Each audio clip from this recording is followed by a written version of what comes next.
3, 2, 1. Very glad to be in Los Angeles right now as an art major, as an artist.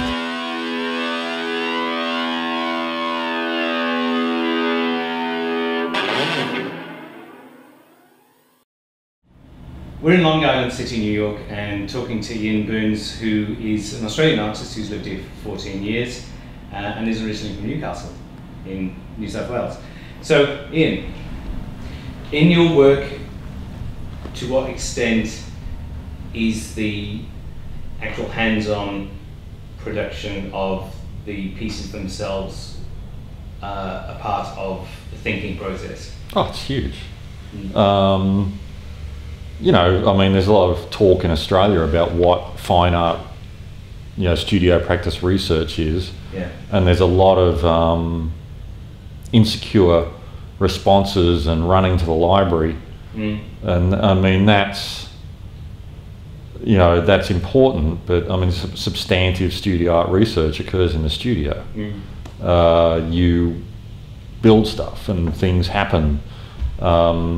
Even in talking about like an important part of the studio process is the critiquing process and so on. And if you walk into an empty studio and you've got your advisors and they're trying to talk to you about what your research is and you've got nothing much to show them, well, you're going to get nothing much out of it other than a boring diatribe while the supervisor, you know, is inevitably going to end up recycling their own experience and their own areas of research in desperation to find something to talk about. Whereas when you walk into a studio full of stuff, even if it's not particularly good, but if it's sincere and investigative, conversations can then occur with other students, with academics and so on, which then will invigorate that book research, because, you know, you'll look at someone's work and say, geez, that makes me think about this crazy thing I was reading.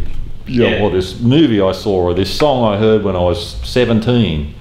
And that student can then go and look at that. I mean, the best studio art research to me comes out of strong conflation centered around production in the studio. And the best conflation happens by producing something and then bringing in the process of critique and supervision and so on, and all this other stuff then happens around that.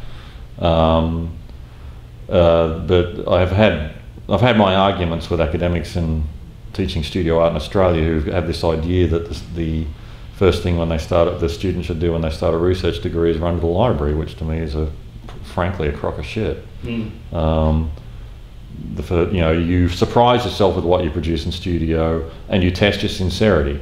You can go to the library and get an idea and go to the studio and do it once and end up with something that seems pretty satisfactory, but really push it and keep producing, and that tests your sincerity and what the idea really is. So I run myself the same way.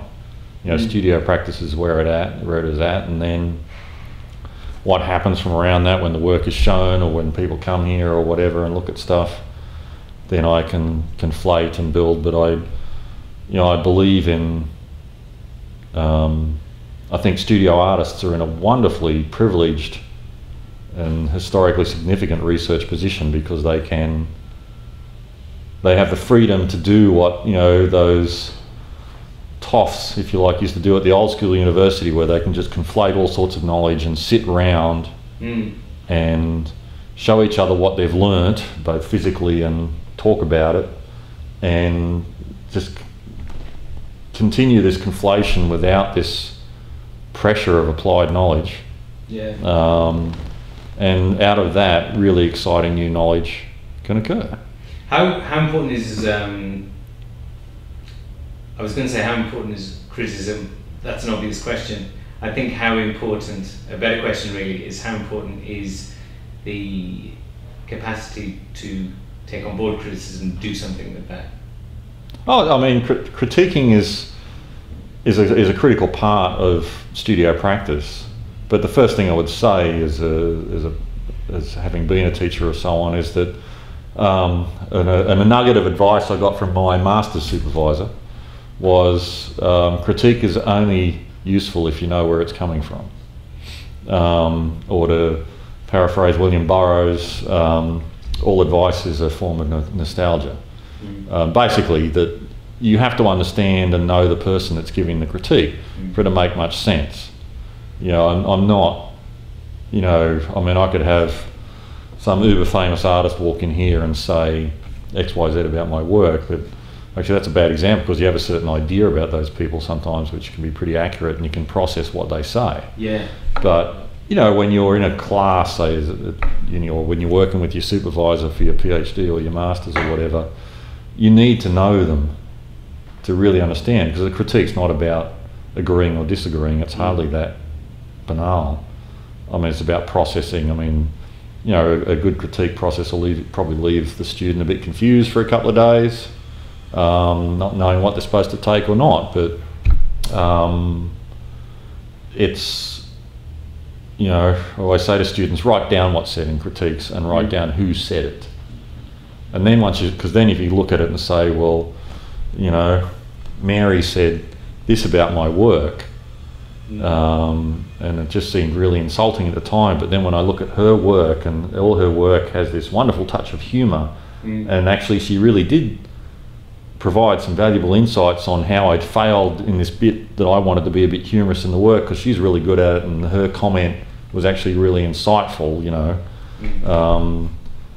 You know, I don't have a lot of time for students that take insult or fawn on critiquing comments, because either response is completely useless, and obviously, you know, students have to articulate their comments in critiques. It's not I like or I do not like. It's yeah, they need to quantify and explain. But for the student that's receiving a critique, the best explanation comes later by thinking about who said what and what you know of them and how to characterise their comments and learn from them. Even the people you feel you have nothing to learn from, you always, you know, if you characterise them about thinking about that person and their background and the way they think and the way they work, you can learn a lot. It's a process of editing, really, isn't it? Which Oh, is yeah. also important when you produce work. Yeah, and I mean, you have to be, and you have to know when to be arrogant. Yeah. You know, like teaching research students. You know, there's an argument that you know, I used to, when I was supervising research students, I used to needle them and needle them and needle them until they told me to fuck off, which is this sort of critical moment that they have to learn enough arrogance to know when they think they're right and you're wrong. Yeah. And I understand that. At some point around about midway where I know this from my own study and also from supervising students, that there's a point where, you know, they kind of take flight in a way. Well, they have to, because, I mean, what is not often articulated in the institutions when you're teaching art is that art is a solo practice, or at best a collaborative practice, but it's it's a small practice game. Yeah. You are on your own, and you have to have, you know, confidence in your abilities, a remarkably large set of skills, and you have to be able to make coherent decisions about your practice and about your work and about what you're doing. And if you cannot, if you are left, if a student graduates left with this fawning need for reinforcement from, you know, supervisory types, then their career is going to be short-lived. You know, you've got to be thick-skinned. I mean, with every single piece of artwork you make, you can guarantee that someone's going to love it and think it's the most fantastic thing they've ever seen, and someone's going to hate it. And I mean, neither of those responses are of particular value. What matters is what you think about it and what you got from the process of making it and learning about it. It's not it's much less what happens with what other people say about it. How important is it to, as an artist, to be able to articulate in words the ideas that you're dealing with in your art? I mean, it depends on the artist, and it's not always vital. Yeah. But it is expected often. This comes back to this mythology of modernism, that the artist is some sort of heroic type. Genius is a word that's thrown around ludicrously regularly. And obviously we're all varying levels of articulate. It's more a matter of something. I mean, I even used to give my, it wasn't my phone, I used to even give my second year undergraduates a process, an assignment where they had to adopt an alternate personality and produce art as an alternate personality, because more that exercise is about that, you know, some artists function by having a personality by which is their public face. Because of this sort of fossil of modernism that's left, that you know, the artist is expected to be this incredibly amazing person in all these sorts of ways. You know, when I was in the Greater New York show here in 2005, and there was all sorts of press came, you know, a very important show, and there was press ringing up for all sorts of things like, you know, oh, let's do an article about where the artists get their coffee. As though you know, sort of where's their neighbourhood or their studio and where do they get their coffee? Because of course artists know best where to get good coffee. You know, it's this sort of, I mean, I'm getting off the track. So but it's this idea that artists are kind of, you know, very discerning sort of people, and you know, I think it gets to the point that there's no, I don't think there's any golden thing here that, I mean, certain artists have got away with being recluses and have, I think the important thing is to know yourself. I am not, you know, I'm very reliant on my dealers to do a lot of interface for me, because I'm not particularly interested or involved in maintaining this sort of heroic, brilliant public persona. And I don't really have the ego for it that other artists have. You know, they really enjoy that part of the process. It's just a matter of being what you are, but if you want to have a successful practice as an artist, it's probably understanding a little bit about how you're going to go about it and how the system will work for you. But then, you know, I'm revealing myself as something of a pragmatist, which is my way. So I have a question. I was just going to say, I mean, the sets of skills that an artist might need, it is the, you know, some approach to public speaking, the ability to write, the ability to convey information. It matters to a point.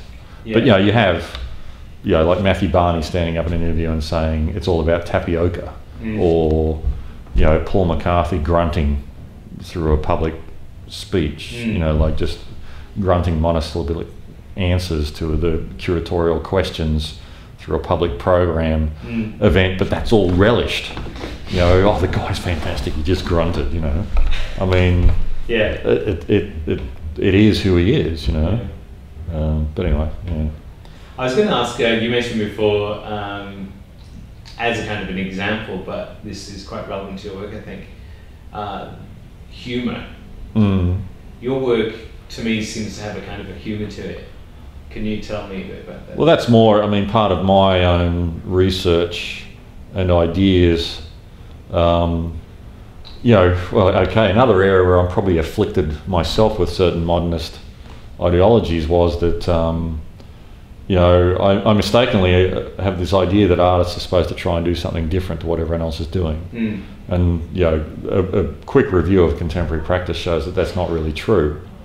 You know, but one of the things that struck me about contemporary art and certain aspects of the way it functioned was that this idea that only certain elite types could get something from it or whatever. So I set out to make work that was both satisfied certain elite research ideas, but at the same time dealt with issues of accessibility, and the art viewing experience is this sort of fundamental underlying thing of my research, is the art viewing experience. And, you know, within that I did my due diligence in terms of library research and so on, in terms of you know, the history of the way education has been carried out and so on. And you know, what's her name, Barbara Marie Stafford has a whole series of books which I find particularly relevant to what I do, and particularly relevant in structuring my thinking in terms of the death of curiosity in education and so on. So I wanted to produce works that invigorated curiosity. You know, you have Rousseau and Burke and sort of you know, those sort of older theorists expressing this idea that curiosity is the first of all passions, and these things, yet it's sort of left as a relatively benign force in a lot of you know, contemporary cultural practice of all sorts, not just art. Yeah, there's just one thing. A student just asked me about an assignment. She's one of my writing students. She wanted to know what she should write the feature article that I'm getting to write on. And I said, what is it that interests you? She wanted to write something that she thought I wanted rather than she wanted. And I think that's the way she's a product of the education system, you know, and respond to what's expected of you, and that's where, you know, art research is privileged, because there's much less of what's expected of you and what you expect of yourself than, you know, if you're doing research and engineering, there is sort of certain things that are expected of you. And there is moments of brilliance as well, of course, in all these fields, but applied knowledge is still the outcome. But anyway, I was looking to engage in the viewer, so I really look to engage curiosity. And also when you look at ideas of thinking, or I'm interested in a lot of that research that's done into where do ideas come from. And the fact that we still don't know. You know, like really those lateral, you know, like, well, that guy that goes around and does corporate speaking, Edward de Bono, and his term lateral thinking, which has become part of the, you know, contemporary vernacular. There's a lot of evidence that one of the keys to lateral thinking is also humour. You know, that in that moment, to me, what curiosity, humour, and to some extent empathy, I use a lot of found objects or simplistic methods of construction for empathy of construction. In those moments of art viewing, to me, there's a moment of self, and so the viewer has a moment that there is their own, because, you know, art viewing for a lot of people can be a little what's the word? Not domineering, but it's a little threatening when you can get, you know, it's both exciting to go to an art museum, but it can be a little threatening. I don't really understand this. You know, so that builds a certain heightened state of experience, which I think you can offer something to the viewer that is their own, that sort of disrupts that. Is part of my thinking, you know, like, well, that Greater New York show I mentioned, for example, I made a ride-on piece for that, you know, this ridiculously lame, fundamentally pathetic piece that people rode around in the museum space. You know, if you took that down to Coney Island where there are other rides, I mean, no one would get on the thing. It's a piece of junk. You know, you're going to go on the Cyclone. You're not going to pay your money to do that. But in the art museum, people would queue down the corridors to ride the stupid thing. And it is this sort of demonstration, you know, like I'm irritated personally by aspects, say, of Carsten Holler's experience, like these metal slides he does. Well, it's bullshit. They'd be fun anyway. They don't reveal a single damn thing about the art viewing experience. You know, what I was more interested in is hitting this line where it's like, am I being an idiot to ride this, or is this really great? And it's you know, the tensions for me in any contemporary art always rely on a certain vacillation about something that you're trying to comprehend. And to me, it's about something you're trying to comprehend about your own sense of experience. The work that is currently on display at the Newcastle Art Gallery, which is part of the Anne Lewis exhibition that's touring now, is a really, I think it's a great work, because it has that element of humour to it. And, you know, when we went out to the students to the gallery a couple of weeks ago, you know, that was the last thing I showed them. They just thought it was really funny. It has, for me, it looks like what you see on the screen looks like the sort of Jerry Anderson kind of special effects, you know, like Captain Scarlet and Thunderbirds and those kinds of things.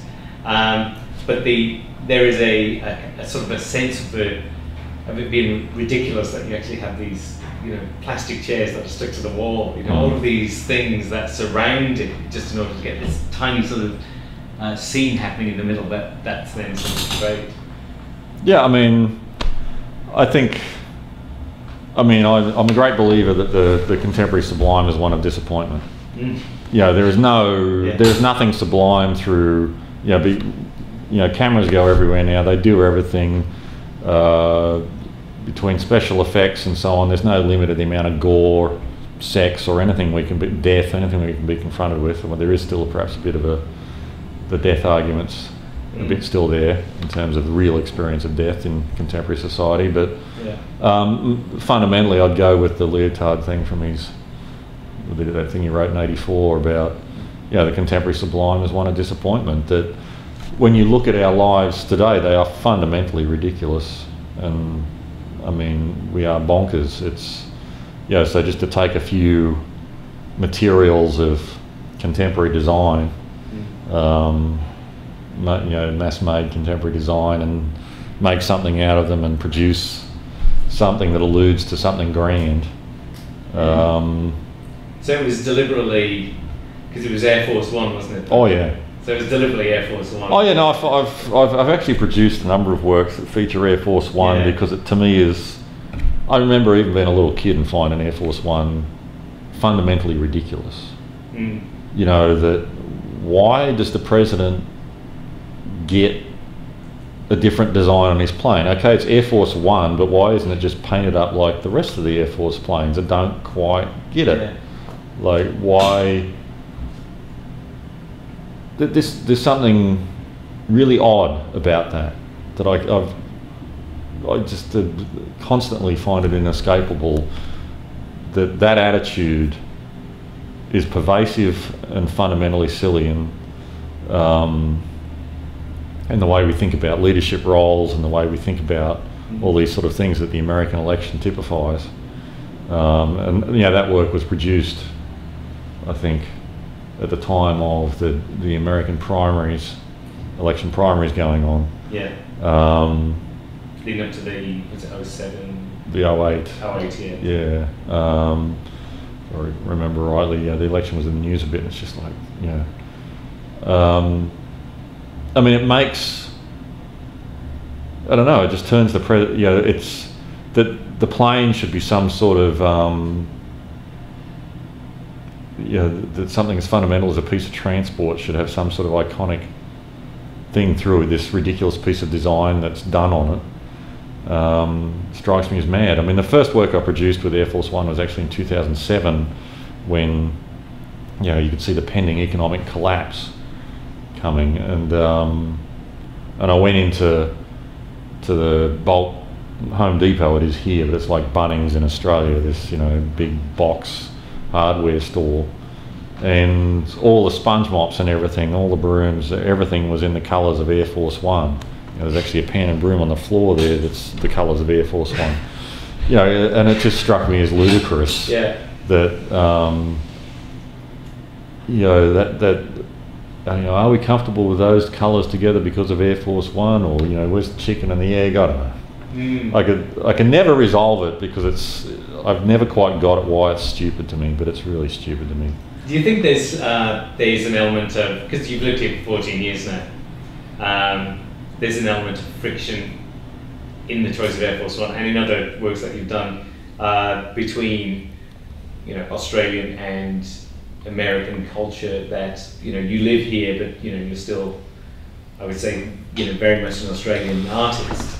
Yeah, I mean, I'm definitely Australian in a lot of the ways I'm thinking, and and there's a respect for humour. I mean, there is that cultural Australian thing, particularly that Newcastle working class thing of the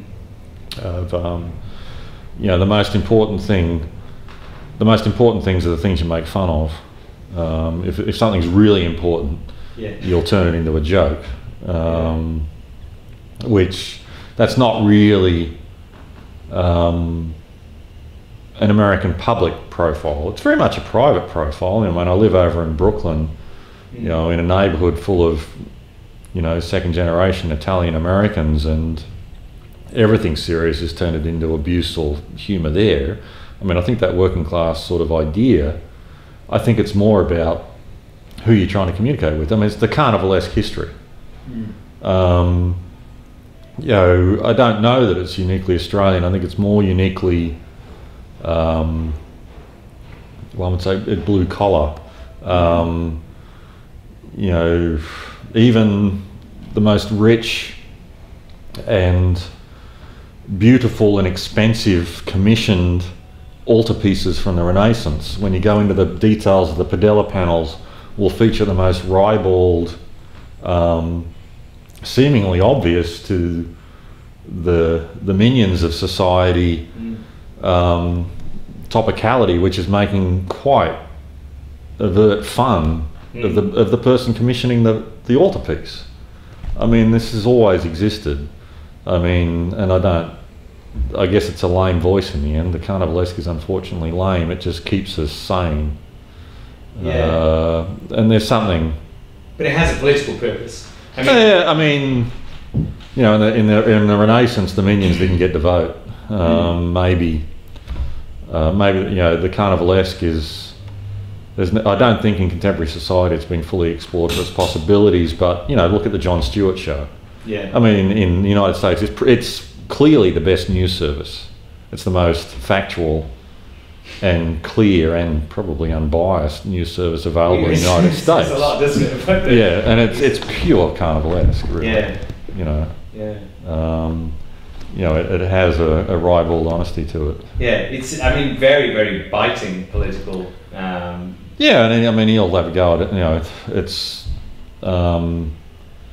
you know, it gets accused of being partisan, of being left-leaning, but you know, perhaps honesty's always been a bit left-leaning. I don't know. And you know, compared to something like Fox News, which is so incredibly right-wing. Yeah, I only experienced Fox News for the first time quite recently. I'd never bothered to watch it, and I was honestly staggered. People like Bill O'Reilly. Well, and the classic thing, of course, is that they've trademarked Fair and Balanced. Yeah. Fair and Balanced, TM, copyright. And they've actually had court cases about people using it. I mean... It's sort of Orwellian doublespeak, isn't it? You know, Ministry of Love. I mean, that is one of the most funny things out there in the world today, that Fox News has trademarked Fair and Balanced. I mean, that just kills me.